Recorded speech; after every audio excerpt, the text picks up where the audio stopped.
Баршаларыңызға ассалаумағалейкум. Нұрсұлтан Назарбаевтың кенже қызы Әлия тағы да елді шулатты.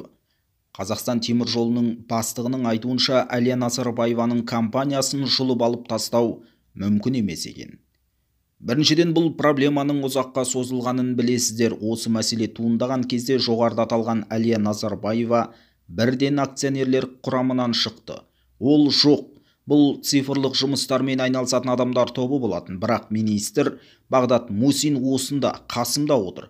Министр қазір-ақ компаниямен келісім шартты бұзуға болатынын білет, алайда одан кейін біз онлайн сатып алу қызметін ұсына алмай қаламыз. Демек, компанияны осылай бірден жұлып алып тастау мүмкін емес, дейді Нұрлан Сауранбаев.